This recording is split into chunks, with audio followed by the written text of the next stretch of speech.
નમસ્કાર. દિલ્હી ખાતેના ગુજરાતી સમાજ ખાતે આપનું સ્વાગત છે.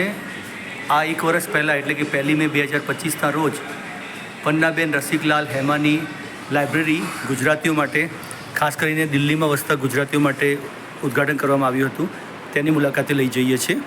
આપ જોઈ શકો છો કે આ ગુજરાતી લાઇબ્રેરી અહીંયા ગેસ્ટ હાઉસ છે ગુજરાતી સમાજનું, આખા ગુજરાત માટે, આખા ગુજરાતના બધા લોકો માટે, પણ સાથે સાથે ગુજરાતી સાહિત્ય અને ગુજરાતી ભાષા સાથે જોડાણ રહે તે હેતુથી આ એક સરસ વિચાર દિલ્હીના ગુજરાતી સમાજે અમલમાં મૂક્યો છે. અને આ ગુજરાતી પુસ્તકો ખૂબ સારી મોટી સંખ્યામાં અહીંયા વસાવવામાં આવ્યા છે, જેમાં ગુજરાતી લેખકો અને સાહિત્યકારો તેમજ અનેક પ્રકારના વિવિધ વિષયો પર પુસ્તકો વસાવવામાં આવ્યા છે.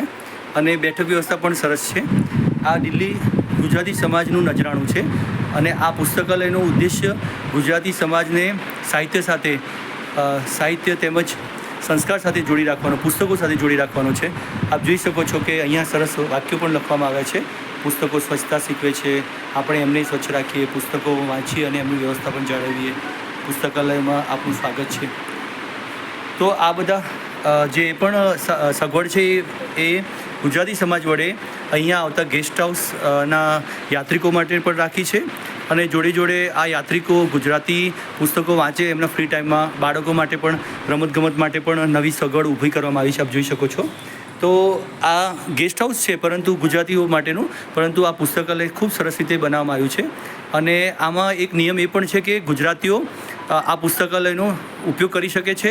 અને જે દિલ્હીમાં વસ્તુ ગુજરાતી છે, ક્યાંય પણ દિલ્હીનો કોઈ પણ ગુજરાતી અહીંયા આવીને પુસ્તકો વાંચી શકે છે. અને જો લેવો હોય તો 500 રૂપિયા ડિપોઝિટ, એ પણ રિફંડેબલ, એ આપીને લઈ જઈ શકે છે. ટૂંકમાં આ એક ખૂબ સરસ એક નવો પ્રકલ્પ, એક નવી યોજના દિલ્હી ગુજરાતી સમાજે અમલમાં મૂકી છે.